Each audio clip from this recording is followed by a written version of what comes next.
Hello everyone, Mr. E here, and tonight we are doing a Havoc tier list. Havoc has been out for 40 days now, and it has 40 levels currently, so it's the perfect time mathematically to give you the best and worst abilities to be bringing into that mode. We are going to be basing this list around the assumption that you are striving to get to as high a Havoc level as possible. There are some skills that are appropriate for lower level Havocs, up to 25 or so. But if you're pushing for 40s, this is going to abjectly be the correct way to set it up. As far as my credentials, I have reached Havoc 40 every week for the last 5 weeks or however long it's been out, including the first week. I was not world first, but I know the guy that was world first personally, so that counts for something officially. So let's go ahead and make some disclaimers about this tier list here so you know what I'm talking about when I rank things S through D. First of all, S tier. S tier abilities are the backbone of the team. If you do not have at least one of these abilities on your team, good luck completing Havoc 40. I truly mean that. It can be done. It absolutely can be done. It's just going to be so much work. Having even a single one of these abilities on the team makes the whole game so much easier. I cannot stress that enough. And the amount of times that I've seen people blown away that slotting a slightly different ability, just bringing even one of these goated abilities or one more can just completely turn a bad team on its head and make it into a good team. So these are the backbone of the team. A tier, these are good skills. They're really good skills. They're powerful. They would destroy Auric Maelstrom. But in Havoc, they require a certain technique to be played with, and they can only be used at certain times, and they're less safe. A lot of the stuff in S tier give you a very big protective barrier. That should give you a hint as to what sort of things are going to be in S tier, but they protect you and your whole team from funking up and dying. The A tier abilities are really, really strong, but they don't offer that same level of safety. B tier abilities. These are still fine abilities, but they're only going to be useful in certain circumstances or with certain strategies. Most times you would be better served by going for an A tier or an S tier ability. And then C tier abilities. If you are using a C tier ability, you are either goated at using that ability and you are about to super overperform and blow everyone else away, or you are griefing and you don't know what you're doing at all. And D tier abilities, you are griefing. There is no way you could use this to any effect in Havoc. Just by the mere bringing it, you are making everyone else's experience worse and you're ruining your chances of survival. Okay, now let's talk about some generic disclaimers about all classes, because obviously there's a lot of different loadouts you can bring. We're going to go on some simple assumptions about what the classes are bringing. First of all human classes are using dueling sword. Sorry, not sorry, get over it. That's just what we're basing this on. It's the best weapon right now. Everyone knows it's the best weapon, so we're going to standardize for bringing the dueling sword. Psyker, they are assumed to be using the flame staff or the void blast staff, the two best staves. Zealot is assumed to be using a secondary of a flamer or a bolter, their two best weapons, or range weapons. Veteran is assumed to be using either the plasma gun or the recon las gun. Those are pretty much the only two weapons that can have good enough ammo efficiency to remain relevant at Havoc 40. And Ogryn is assumed to be using the slab shield, which is his strongest melee, followed by the pickaxe, but I think the slab shield is definitely the strongest here. Plus, kickback or rumbler or the new heavy stubber as a sniper rifle. All those are valid choices for a secondary for Ogryn. And then I'll also be linking in the description to the good builds, the ones you probably want, the S tier and A tier builds, so that you can mimic those and bring them to your games. All right, let's go ahead and get started. We're going to go ahead and put subbing to Mr. E at S tier. That's probably one of the strongest builds you can bring into Havoc. If you are subbed to Mr. E, you pretty much are guaranteed to hit Havoc 40 within at least 5 days of subbing or so. So I would go ahead and just do that right now. Much appreciated. Then let's go ahead and put the most S'est of S tier abilities straight up there. It is Chorus of Spiritual Fortitude. A properly played Chorus of Spiritual Fortitude Zealot is the definition of the team's backbone. They can offer the team almost 7 seconds of the enemy standing around and doing fuck all while they simultaneously refill and overcap everyone's toughness to plus 100 which is not reduced by the Havoc toughness reduction. It knocks back all enemies. It makes them stand still. It knocks back bursters, all sorts of stuff. Knocks off dogs. It can knock bosses off of ledges. It can make captains stand still. It is a truly, truly insane ability. This combined with cooldown reduction on your Curios, cooldown reduction from your Psyker, and proper usage of Invocation of Death, and my personal favorite, Pious Cutthroat, backstabbing enemies. Every time you backstab kill an enemy, you get 12 seconds of cooldown of this ability. I like to think that I am one of probably the best book zealots in the world. I can pop off 3 books per minute. That is truly insane. That amount of CC, that amount of survivability for the team, it just adds this huge buffer. There's almost no time where anything really truly bad can happen to you if you have book up, and it is one of the most pivotal abilities to have on any team right now. It's so good, you'll want to bring 2. All right, then we got to talk about the Zealot's Charge. The Zealot's Charge is a very strong ability.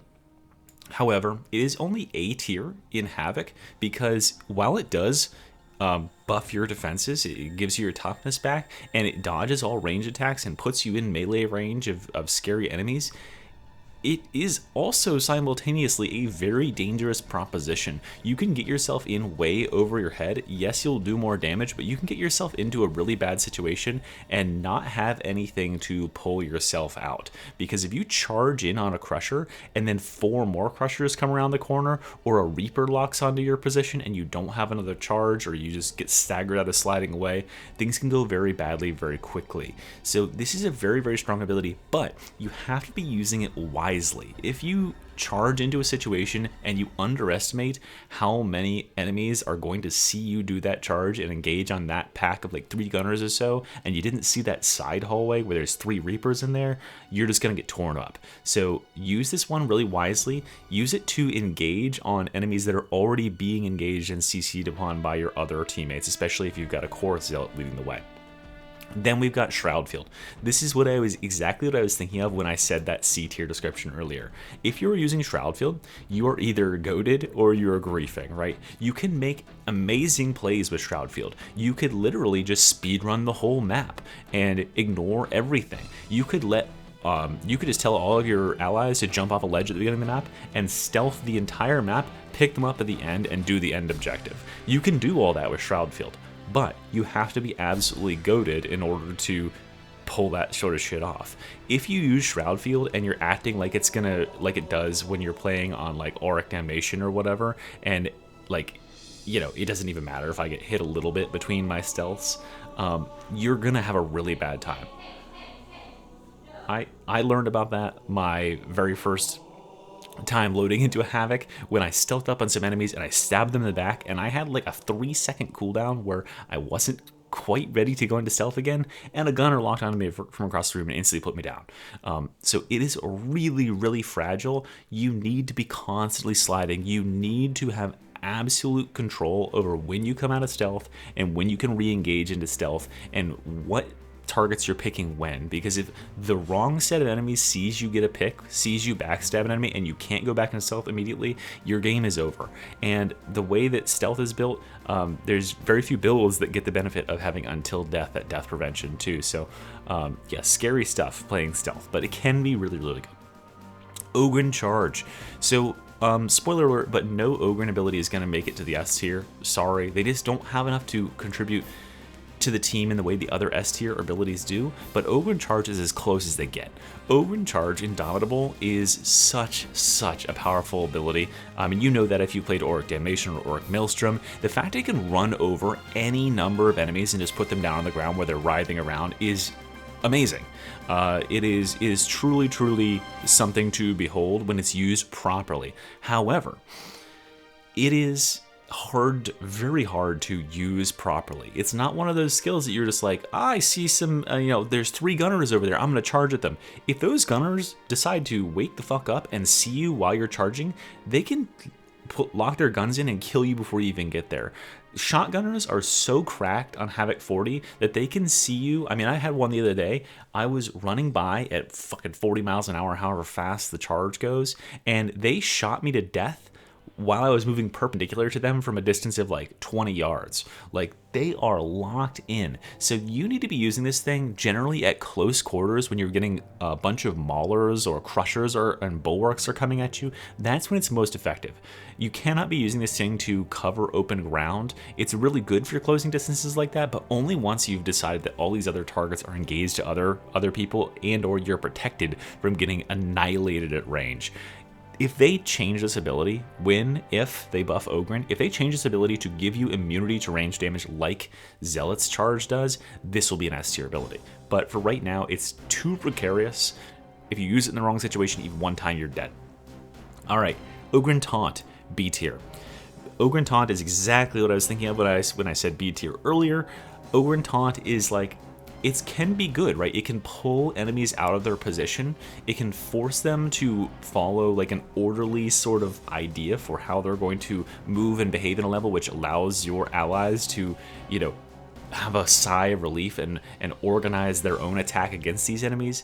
However, that's about all it does. And it's on a really, really punishingly long cooldown, a 60-second cooldown.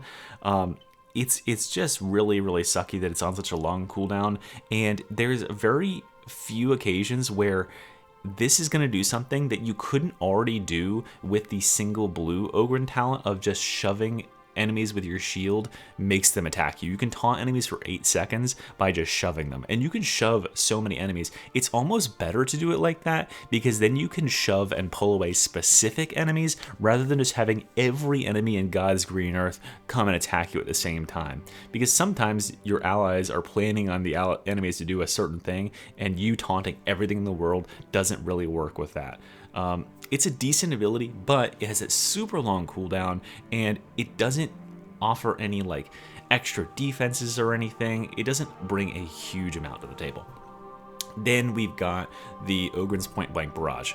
You are griefing if you bring this ability, because on Havoc 40, ammo is 1/3 of what it is on normal gameplay. So a full ammo crate that would normally refill 4 players to full, if you need to refill your ammo to full, you will have to take 3 hits on that bad boy. So a large red ammo pack, it refills like nothing, basically. So you are using an ability that makes you fire faster and reload faster, but doesn't really give you any considerable extra damage. You're pretty much just griefing. The only way I could consider this being good is if you are not relying on using this ability at all. I played with Reginald recently, and he was using an ability like this, and his goal was to just have the flame augment on this and use it sparingly for bosses, which I could see that being very, very valid. However, unless you were doing what we were doing, which is an all Ogryn challenge run, you should not be bringing Ogryn to boss kill, and therefore bringing this would just be griefing. It just consumes way too much ammo. Gun Ogryn as a whole consumes too much ammo, and now we have to consider a mode where you have 1/3 the ammo economy that you did before. You're triple griefing if you bring this and eat all the ammo in the world. Okay. Oh my god, Veteran Shout. S tier, obviously. I mean, what else are we bringing for Zealot or for Veteran at this point? It's pretty much assumed Shout is going to be the pick. 15 seconds of gold toughness. It fills in those gaps, because what you really, really want to do is you want to have your core Zealot go do his thing and hold all these enemies back, and he's going to knock them all back, and you're going to get your 10 seconds of gold toughness off the back of that. And as soon as that gold toughness fades, boom, shout it up and give everyone that gold toughness back again. Because remember, gold toughness, even 1 point, protects you against taking any health damage from at least 1 attack. So you will shatter your gold toughness if you get sniped or something, but you won't take any health damage yourself from a burster, from a sniper, from anything. So this is super, super valuable, especially on Havoc, where 1 second of exposure, if you have blue health or blue toughness for any amount of time, you're like looking over your shoulder like, oh my god, there could be a single like scab gun around here somewhere who could end my life in a millisecond. I mean, yeah, it's pretty scary. So Shout just fills in those gaps because the duration of Shout, it's not about that extra toughness it brings, though it is nice. It's that 15-second duration is huge, and this thing is off cooldown all the time because veterans are amazing at picking specials and getting 6 seconds off their cooldown. All they have to do is pick 3 specials, or 3, in 30 seconds, which is super easy to do because they come away to like 20 in Havoc 40. And then they've got their cooldown back before their gold buff is even up. So yes, duh, Shout is S tier. Infiltrate. I think this is griefing if you bring it. I mean, first of all, by bringing Infiltrate, you are not bringing Shout. That is probably the #1 detrimental thing that you're doing. You are depriving your team of something that's very, very valuable, which is they could have a Shout on their team that's helping them. Even if there's another Shout in the team, it doesn't hurt to bring a second Shout. You know what I mean? Shout is just that good, and it helps everyone stay safe. It helps them stay alive. Infiltrate is the definition of selfish play. Infiltrate has literal talents in it that make it so you can play like a dickhead and aggro dump on your allies. And I can't really think of anything you could do with Infiltrate. I get requests all the time. Infiltrate build? Infiltrate build? I can't think of a single thing that you would do with Infiltrate that you couldn't just do with Shout. Oh, I need to get a rescue? I'm going to walk up to this shield Ogryn that's guarding the rescue spot and shout and pick him up while he's still staggered, right? I've got to do the objective. I'll just shout and pick up the barrel and walk it. It's really, there's nothing that Infiltrate can do. Plus, add in the fact that Infiltrate is just just like Shroudfield, it's a very, very situational ability that if you use it incorrectly, even one time, you are straight dead. If you come out of stealth in the wrong place and you don't have another cooldown to go into, which relies on taking a second point and waiting a full fucking minute for your cooldown to come up, for your second charge to come up, you're just straight dead. And the Zealot at least has the advantage of being able to cool down his Shroudfield really, really rapidly so he can abuse the fuck out of it. There's no way to do that as Veteran. You have a 1 minute cooldown on your Shroudfield or your Infiltrate if you have the 2 charges thing, or it's 45 seconds without. And the only way you have of reducing your cooldowns is your Curios, having a Psyker on the team, and getting kills on specials. And that's just not going to be enough to cut it and give you that stealth uptime. And generally, veteran stealthing is just not valuable because you know what we want the veteran to be doing? Shooting shit with the plasma gun and doing a quadrillion damage with their shredder frag grenades and shouting. I don't want them to be stealth and hiding in the corner or doing the objective. The Ogryn can do that. The Zealot can do that. You know, leave that for those boys. Let's get back to killing stuff as the veteran. Okay, speaking of killing stuff as a veteran, I'm gonna put our lovely friend, Executioner's Stance in C tier here. It falls right in that line of what I said before. You are either goated or you're griefing. I could see a situation in which you could pop off with Executioner's Stance. There's a ton of gunners. It's a veritable shooting gallery out there. However, you could already just shoot those targets with the plasma gun and kill them. You don't need them to be highlighted for you. It doesn't really offer anything extra in that case. There are some weapons that it makes breakpoints for, so you can kill more easily with individual shots.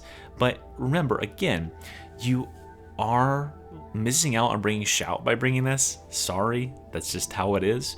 It's that oppressive that it makes not bringing it like a detriment to the team, and you're really not buffing your build at all by bringing this ability. The only reason I rank this higher than Infiltrate is because you can get pretty aggressive at, like, you know, this does boost your damage quite a bit. You can get pretty aggressive at killing elites and hordes and stuff with it. You can put out a shit ton of damage, but you could put out like 25% less damage and still win Havoc. It's not always about putting out damage. Most times it's about surviving really, really sticky situations. Executioner's Stance allows you to win harder. It's a win more button, but it doesn't pull you back from the brink in situations where shit is about to hit the fan, like Shout would. Alright, then we've got the Psyker skills. We've got Telekine Shield, specifically Telekine Dome. Must have. If you are a Psyker, this is so amazingly good. I mean, you probably want to have at least one on every team. You can do without it. Like I said before, you can do without it. It's the backbone. there are some people in the world that don't have backbones. Sure, they need like wheelchairs and stuff to move around, but it is possible to live a life without a backbone, but it'd be better to have one. I'll just put it like that. So Telekine Dome is just so awesome because the gunners in Havoc are insane, and they love to just like, I think they paint themselves in like brick camo and stand in front of walls, and then you won't be paying attention, and one of them, you'll clear an entire area, and one of them will step out from some grout somewhere and shoot a 40-round burst directly into your C vertebra and just instantly down you, and you're like, what the fuck happened? The bubble protects you from that, and the bubble cheeses so much other stuff too. You throw this stuff right on top of like a bunch of Reapers who are shooting the shit out of your ally who's laying on the ground waiting for you to pick them up, and you can just walk up and pick them up because inside of that bubble, bullets cease to exist. It's something that a lot of people don't understand. That once you're inside the bubble, you cannot be hit by ranged projectiles at all. It's not that the bubble itself blocks them. Inside of the bubble is a dematerializing field for bullets. And the same thing applies to Beast of Nurgle, which can otherwise be super fucking annoying. You throw this thing down on a Beast of Nurgle and it'll spend the full 30 seconds standing there puking nothing. Its puke is being eaten up by the bubble force field, and you can just stab them to death, no problem. Add that to the fact that the bubble allows you to make translation across like super open areas way more safe. The most epic combo to pull off is throwing the bubble down kind of like, you know, a couple steps away from where your current position is. You walk through the bubble and you come out the other side, and that's when the Zealot uses their Chorus of Spiritual Fortitude and they suppress everybody in the area. And that's when you engage on them with melee and range attacks while they're all suppressed. It allows you to get that intro to an otherwise impregnable enemy position, and it allows you to create a defensive position of your own if you're just in a really bad position, defensive spot, and you need to wait out a horde, or if there's just like, you know, an objective you're supposed to stay there for. All right, then we've got Scryer's Gaze. Oh boy, Scryer's Gaze. Man. I'll put it in C tier. So like, it's not full griefing because there are some things you can do with Scryer's Gaze that are really good, right? You could Scryer's Gaze and do the bug left click with the staff and do 1,000,000 damage. That's something you could do. You could also use a weapon that doesn't eat 1,000,000 billion rounds, and that will allow you to use Scryer's Gaze effectively. The problem with Scryer's Gaze in the way that it's typically played is that it eats the shit out of some ammo, and you cannot be eating ammo like that. Scryer's Psykers were already super ammo hungry in the way that they're played in Auric Maelstroms and stuff like that. That doesn't work into Havoc, especially with the damage reduction that all these enemies have and stuff. There are some builds that work with Scryers, right? You could do like a melee Psyker or something like that. But again, because Scryers means you don't have the defenses of the dome, and it's just a purely offensive tool in a game mode that doesn't really rely on being purely offensive most times, it leaves you very vulnerable. You really need to be popping off with the Scryers and getting a lot of value out of the extra damage it provides, or else you are sacrificing too much in the way of not having one of the other options. And then Venting Shriek, A tier for sure. Venting Shriek is awesome.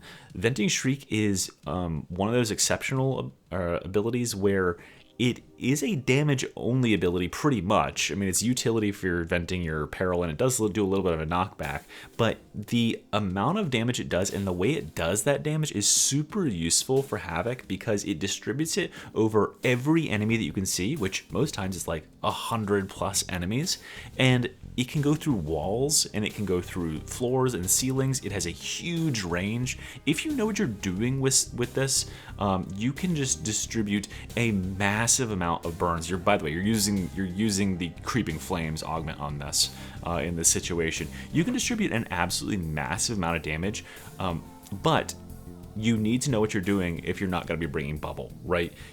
I would use this if I was playing in a lower Havoc, like 25 or below, or if there was another Psyker on the team who was bringing the bubble. Because 2 bubbles is really nice, but you can probably make do with 1, and that extra damage, I mean, it is not inconsequential. The amount of extra damage from this thing is quite absurd. You can easily drop a million, 1.5 million in a game with Venting Streak, and that's just me, a shit Psyker. So that's how I feel. Anyway, guys, that is how I sort of appraise the current status of Havoc as it stands. You will pretty much see this setup in every group. Occasionally you'll see one of these mixed in, and you will almost never see any of these, and it's for good reason, because they just get torn apart using these abilities in this more demanding game mode. But anyway, guys, remember that the best thing you could do is sub to Mystery. That's definitely going to stay at the top S tier for at least for the next couple of patches.